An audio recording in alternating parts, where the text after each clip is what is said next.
No, quería comentar, o sea, te quiero felicitar, en verdad me pareció muy, muy buena tu presentación porque además creo que se inserta dentro de un poco de lo que creo que es el interés hoy por hoy en el país, que es, bueno, que debería ser siempre así, pero hoy por hoy es más patente, ¿no? Que es una cosa de interés colectivo, es importantísimo.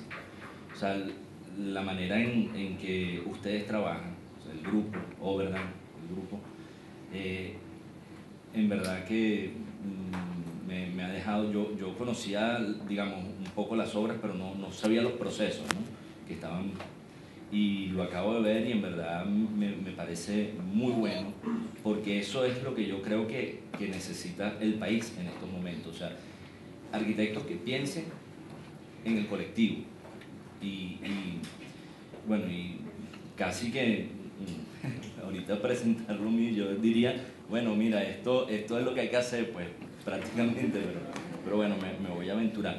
Lo otro que quería decir, en principio, quería agradecer a la Fundación Espacio, que además tenía una cosa que yo decía que era espacios, y me acaban de corregir, es espacio.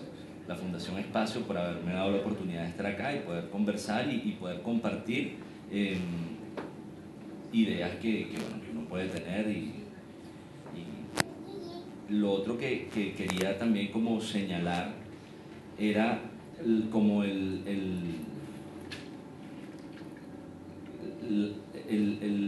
punto que tuvo la gente que organizó las charlas, que yo creo que por lo menos a mí me pusieron en el espacio que me tocaba. O sea, creo que tuvieron muy buena visión en colocarme en el espacio del lugar, porque eso no fue conversado en lo absoluto. Eso a partir de unas presentaciones previas que hicimos, la gente de la fundación fue como, me imagino yo, capturando el interés de cada quien y nos fue ubicando en un espacio distinto. A mí me toca el espacio del lugar, creo que dieron en el blanco, y eso creo que es importante señalarlo. Y lo otro que quería comentar es que yo voy a leer la presentación. Bueno, tengo me va bien desde la maestría hacerlo así, lo leo porque divago mucho, tengo esa cosa como muy de uno, muy tropical y muy latina, mejor dicho, de divagar, de empezar a hablar de una cosa e irme y entonces lo que hago es leerla y creo que desde que hice la maestría me va buenísimo así. La charla dura 25 minutos.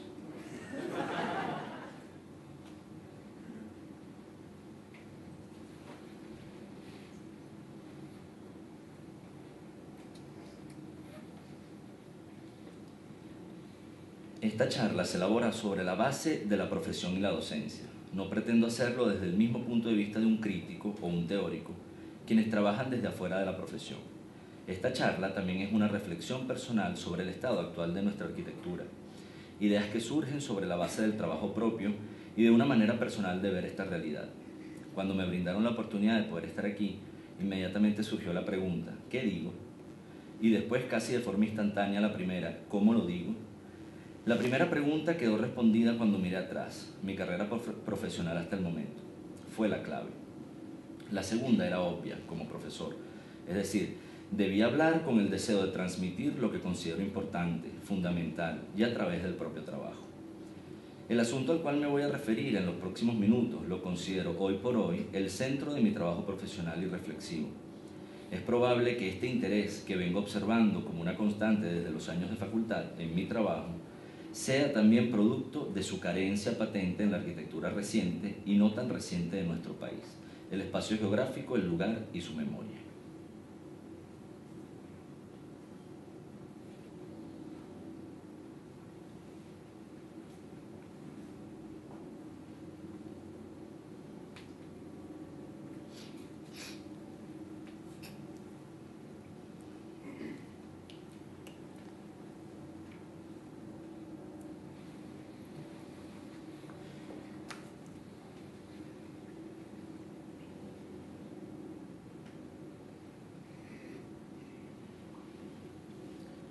En 1998, mi socio Max Rengifo y yo ganamos un concurso privado convocado por la Facultad de Arquitectura de la Universidad Central de Venezuela para la nueva planta de producción de vacunas y edificio de apoyo del Instituto Nacional Rafael Rangel. El proyecto debía implantarse en un terreno de la Ciudad Universitaria de Caracas, diagonal al Hospital Clínico Universitario. Sería la composición de 3 volúmenes. El primero horizontal y opaco, donde albergar el laboratorio. El segundo puntual y transparente, donde estarían las oficinas. El tercer volumen, el conector. Allí funcionaría la sala de lectura a la vez que paso peatonal.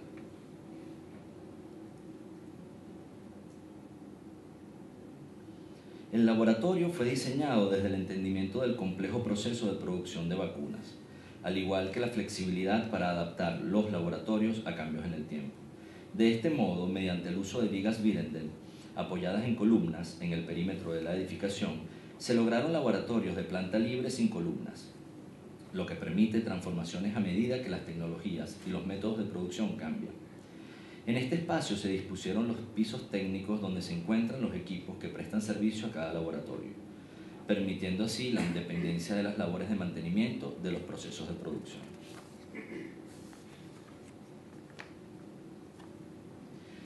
El edificio de apoyo administrativo, por su parte, ha sido planteado como un edificio abierto, donde las plantas libres de oficinas ofrecen flexibilidad y posibilidad de largas visuales internas sin obstrucción. El control de la insolación mediante una celosía metálica ofrece una luz tamizada a la vez que disminuye el calentamiento solar sobre las fachadas, permitiendo así un desempeño muy eficiente en los sistemas de aire acondicionado. Vale agregar que el edificio ha sido diseñado para funcionar con ventilación natural si así se desea, a través de ventanas basculantes. El vestíbulo, ubicado en el extremo este del edificio, es un espacio abierto, con juegos de dobles alturas que permiten enmarcar visuales sobre el campus, específicamente el Hospital Universitario. El brazo conector funcionaría además como sala de lectura en su planta segunda y conexión privada en ese mismo nivel, mientras que en la planta primera serviría como acera cubierta de uso público para la continuación de la estrategia urbana de flujo peatonal del campus. En su planta baja, a nivel de calle, el mismo brazo conector se presenta como un gran dintel o pórtico de acceso, y es este el que provee a la calle de la escala adecuada anteponiéndose a los edificios de mayor altura.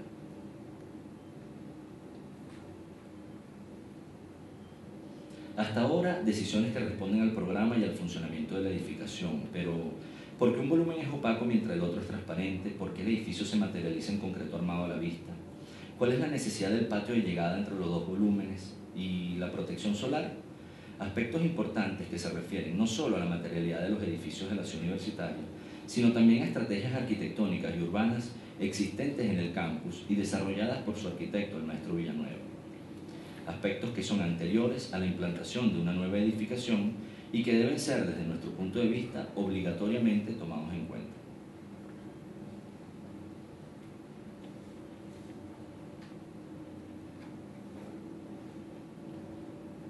Los edificios opacos, como la Biblioteca Central, los auditorios, salas de exposiciones, el museo y el aula magna, han sido referencias para el volumen de laboratorios, edificios que esconden las actividades que en su interior se desarrollan.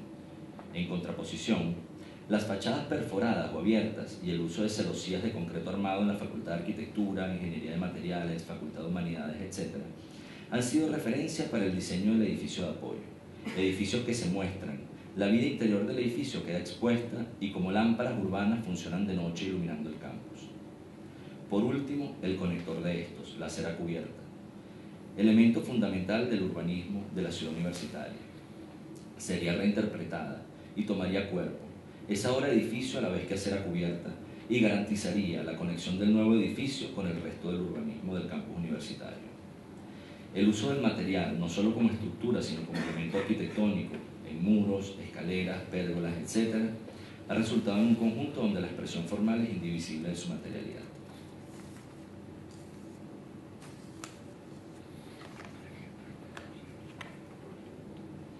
Este proyecto tuvo que pasar por 2 revisiones importantes antes de ser construido: Instituto de Urbanismo de la Facultad de Arquitectura de la UCB, Plan Rector, e Instituto del Patrimonio Cultural. aparte de las revisiones de funcionamiento del laboratorio por parte del Instituto Butantan en Brasil. Estas revisiones garantizaron, en cierta forma, que la nueva edificación insertada en el campus respetará las estrategias, materialidad, escala, ideas, lógica espacial urbana y arquitectónica y otras consideraciones importantes de la ciudad universitaria. Pero, ¿qué sucede cuando no tenemos organismos que valoren, exijan y hagan cumplir en todo momento esa relación de respeto con el espacio geográfico y la ciudad preexistente?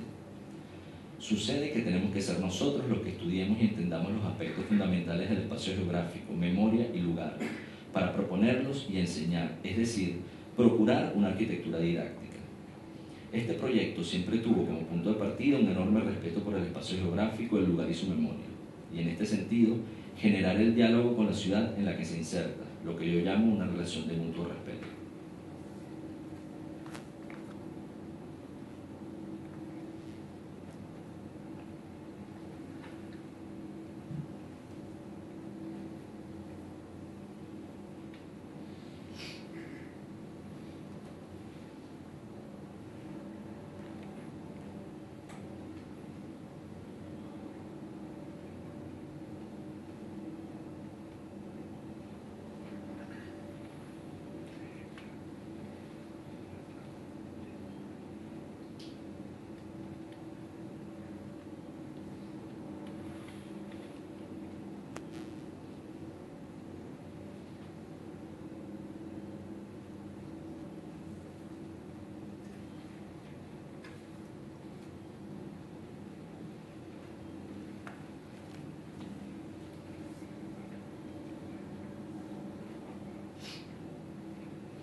En 2004 participamos en el concurso internacional para el diseño de la Gran Plaza Caracas en Plaza Venezuela. Fue la oportunidad para presentar las hipótesis que habían sido investigadas en la recién terminada maestría en diseño arquitectónico. Partiendo de la idea de que la arquitectura es el detalle del territorio y que no se puede diseñar una plaza sin entenderla como parte de un organismo aún mayor que se llama ciudad, se propuso este espacio y en base a una seria investigación como el primer gran nodo urbano de conexión peatonal para Caracas, el segundo, el binomio Parque del Este-La Carlota. Entre estos dos grandes nodos urbanos, la rehabilitación del Boulevard de Sabana Grande como comienzo de la conexión peatonal en sentido este-oeste.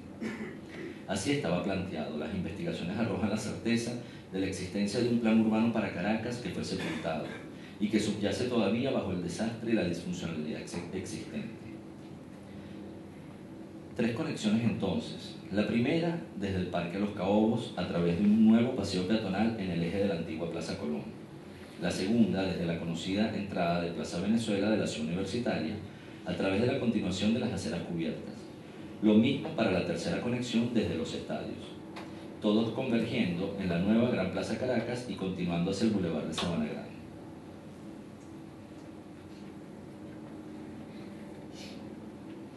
El resultado fue una plaza cubierta de altas palmeras.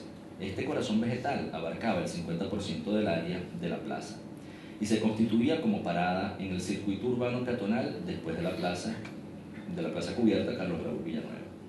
También era un homenaje a esta y a la plaza de palmeras adyacente a ella en la tierra de nadie. Los tres accesos explicados anteriormente y un acceso amplio a la plaza cubierta de palmeras conformaban la aproximación a la plaza. Un tema para ser consciente del desnivel de la plaza, una caída de agua en forma de cortina. Esta tematizaba los accesos y dialogaba con el agua de la fuente de Plaza Venezuela, bajo las palmeras, espacios terraza de permanencia para el consumo de alimentos al aire libre. En la noche, la iluminación apoyaba las trazas propuestas y proveía seguridad al transeúnte. No se trataba de un diseño bonito, es la propuesta de un diseño para el uso, actúa en el campo social. Vita contemplativa versus vita activa. Esto es una cita de Alberto Sato.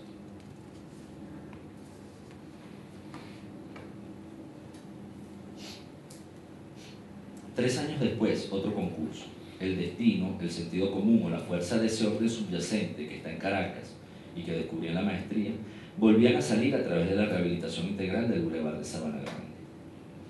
Igualmente, debíamos convertir en caminable este espacio urbano. El Boulevard de Sabana Grande había nacido de esta manera, para caminar, un boulevard, ¿no? Pero la desidia, el abandono, la inseguridad y el abuso lo han convertido, paradójicamente, en el único paseo peatonal no usado por la gente. De allí que, siguiendo con la idea de que Caracas pueda caminarse de punta a punta, propusimos limpiar de obstáculos todo el bulevar y de generar espacios arbolados y, otra vez, cubiertos para andar. La propuesta en macro se entendía como un espacio lineal de la ciudad definido entre dos proyectos anclas, el de la Gran Plaza de Caracas y un nuevo terminal de autobuses y megamercado en los terrenos de Hoyo de las Delicias, adyacente a la Plaza Brión de Chacarito. Un levantamiento riguroso de las plantas bajas del bulevar apoyó la intención de extender las áreas de café de todas las panaderías hacia el exterior. El espacio cubierto del trópico, una vez más, se hace presente. La estructura galería propuesta no solo organiza en términos de orden el espacio urbano, sino que garantiza la sombra a lo largo de todo el bulevar, a través de las pérgolas y el tendido de lonas sobre los cafés.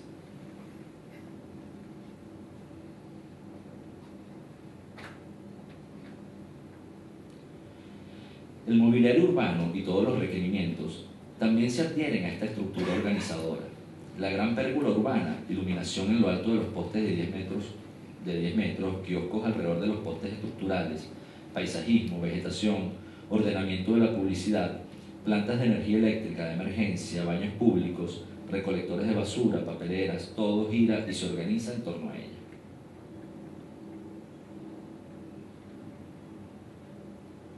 En el extremo este, el terminal megamercado. Este proyecto ancla reubica el comercio del sector a la vez que plantea nuevos espacios comerciales.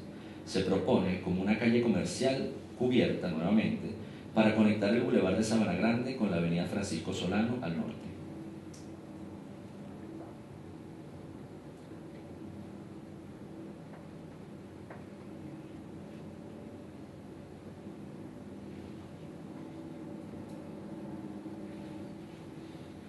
Este espacio galería que termina en la Plaza Brión de Chacarito, al proteger de los agentes climáticos al usuario, lo convierte en un lugar continuo de vida pública. No es el diseño de los adoquines del piso, las fachadas o un paisajismo bonito. Es la propuesta de un diseño para el uso. Actúa en el campo social. Vida contemplativa versus vida activa. Sabiendo que el problema es mucho más complejo, el que se plantea a continuación es uno de entre cientos de puntos para el entendimiento del espacio geográfico y del espacio cultural. No es un método a seguir. El interior del cubo está vacío, pero vuestro espíritu inventivo lo llenará con todos vuestros sueños.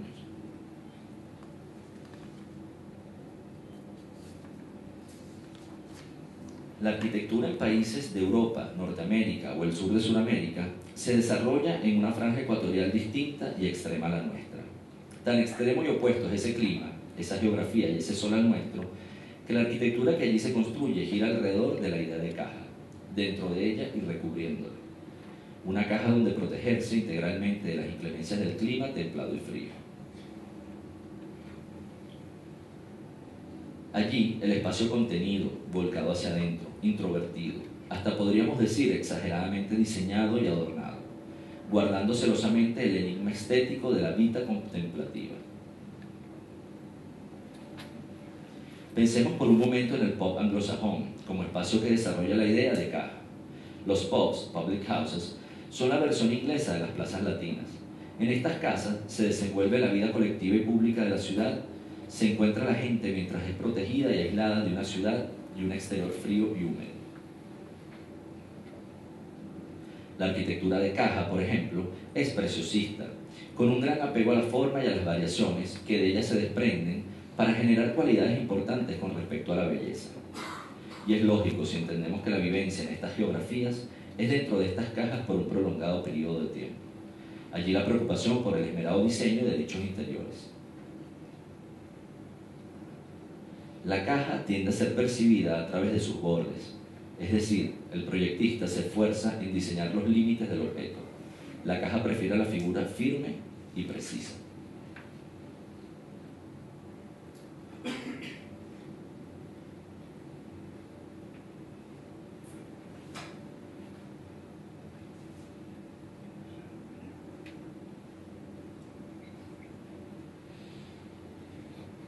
En oposición, la arquitectura de nuestra tierra gira alrededor de la idea de sombrilla. Una sombra que deja pasar el viento y al estar abierta y expuesta los aromas, las visuales, la propia vivencia del estar afuera. Aquí el espacio fluido, extrovertido, donde el interior y los propios límites se relacionan sin el menor esfuerzo con el exterior. La caja arquitectónica se desintegra progresivamente hasta alcanzar su máxima expresión. Da cuenta al sentido moderno de la vida activa.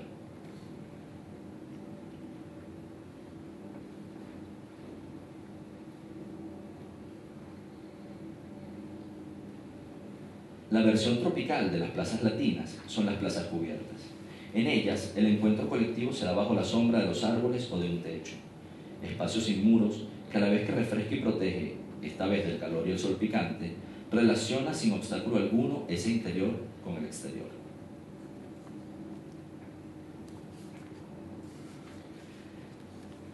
La arquitectura de sombrilla, por el contrario, desatiende el diseño de interiores y el detalle. Se preocupa más por la interrelación de sus espacios internos con el exterior, porque la belleza está afuera. Su búsqueda es más espacial que formal, un espacio que se subordina siempre a esta relación con el exterior. En la sombrilla, al contrario, los límites se desbordan, y en lugar de delimitar las formas, el proyectista hace su mayor esfuerzo en lograr un límite impreciso. La sombrilla prefiere el fenómeno cambiante de la sombra.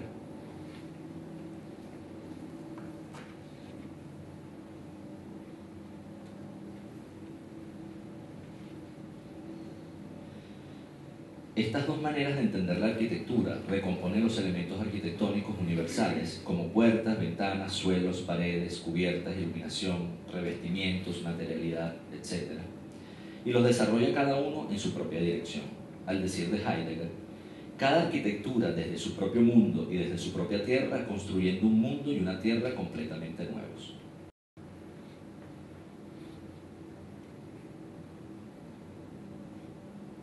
El mundo es lo masculino, es la suma universal humana, es todo cuanto nos rodea en términos de conocimiento, la historia de un pueblo, su memoria.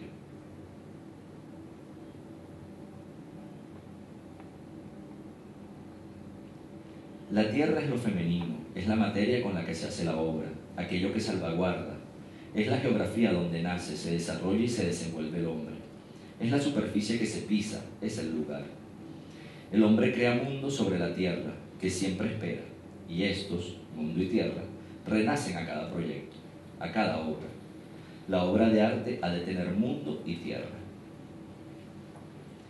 A partir de la década de los 30, el redescubrimiento y puesta en práctica de viejos valores tradicionales de la arquitectura, en feliz amalgama con la aplicación de los nuevos postulados modernos, comienza a ser consciente una manera particular de ser, y en ese sentido, la arquitectura tenía mundo y tierra.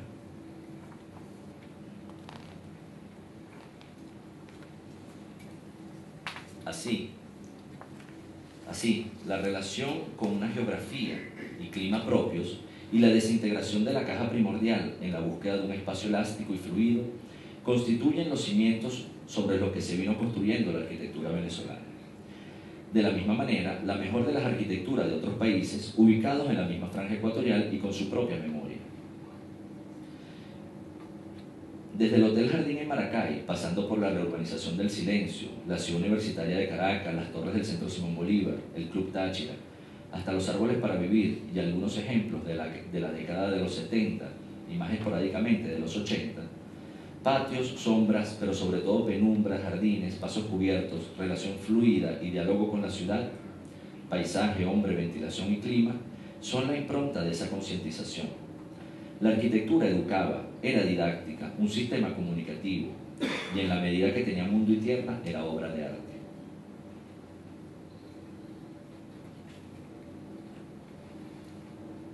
A medida que el ejercicio profesional se ha ido distanciando históricamente de aquella primera hazaña, desde finales de los años 30, también se ha ido distanciando la arquitectura en la búsqueda de mundo y tierra, falseando la propia memoria, para darle paso a una arquitectura cada vez más ajena a su geografía y por consecuencia más global. La caja venció a la sombrilla. Pero esta oda a la idea de caja, esta oda a la forma, es una realidad que debería alarmarnos. Si la revisión del discurso de la arquitectura en el país arrojara estas reflexiones que solo se mantienen en el ámbito de la estética, no sería tan grave. El arquitecto venezolano sería hoy por hoy un artista de pura visualidad según Bufflin, y eso sería un gran elogio. El problema está en que Wulfing nos explica que la imaginación formal es un órgano específico que tiene su propia historia. Es decir, las formas arquitectónicas no solamente pueden expresar una emoción o un estado de ánimo, también expresan una historia, una idea, un pensamiento, una geografía. No cabe aquí ningún juicio estético entonces.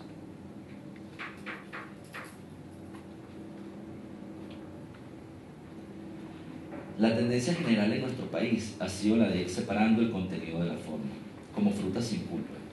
Se evita aquello que es considerado como un valor superfluo, a saber, la ética, la reflexión y la alimentación de la arquitectura a través del estudio de otros saberes y de otras artes. Esta tendencia ha degenerado en una arquitectura frívola y al mismo tiempo inculta. La falta de estudio y reflexión es una carencia que se arrastra desde las escuelas de arquitectura, canteras de imágenes y consumo visual por excelencia. El pensamiento crítico y el estudio de la cultura como un valor superior han sucumbido bajo la referencia formal y visual, la imagen per se. La arquitectura ya no proviene de la memoria, ha dejado de ser un viaje iniciático, para convertirse en un vulgar cut and paste de las imágenes más in del repertorio mundial.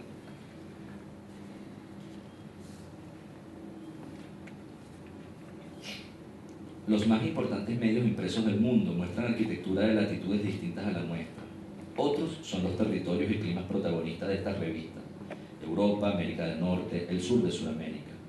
Y como el proyecto arquitectónico es el detalle del territorio, me atrevería a decir que el desbarajuste de nuestra arquitectura y por consecuencia de nuestras ciudades son producto en gran medida del consumo de estas imágenes sin la reflexión apropiada para adaptarlas a nuestro entorno.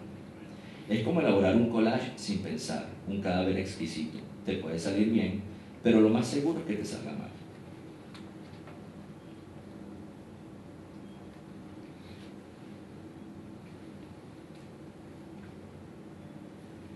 Aquella búsqueda auténtica y culta por una arquitectura con contenido fue mermando y perdiéndose. El resultado, una caja inculta en la mayoría de los casos. Tenemos hoy día una ciudad y un país lleno de formas y vacío de fondo. El péndulo no puede permanecer de un solo lado. El estudio de la forma y el preciosismo que buscamos en nuestras obras como proyectistas deberían estar subordinados siempre a la idea de sombrilla. Un magnífico ejemplo de ello es la Villa Planchar, preciosismo y diseño del detalle subordinado al lugar, la geografía y la memoria. Son necesarios más corredores, más penumbras, más brisas, más patios. Muchos lo intentamos, entiendo que es una preocupación compartida, ya eso es suficiente. Después la obra será en la medida del talento de cada quien. Pero solo el hecho de involucrarnos y de entender que la arquitectura se desarrolla en el espacio geográfico y en la memoria de un lugar, y no en simples composiciones espaciales, es un comienzo. Para mí, el comienzo. Es obligatorio el respeto por la preexistencia. Una vez más, el equilibrio y el estudio de nuestro pasado y nuestra propia geografía, si no queremos vernos ahogados y morir sin memoria bajo la cáscara lisa o facetada, pero sin contenido, sin médula y el corte igual. Es todo, muchas gracias.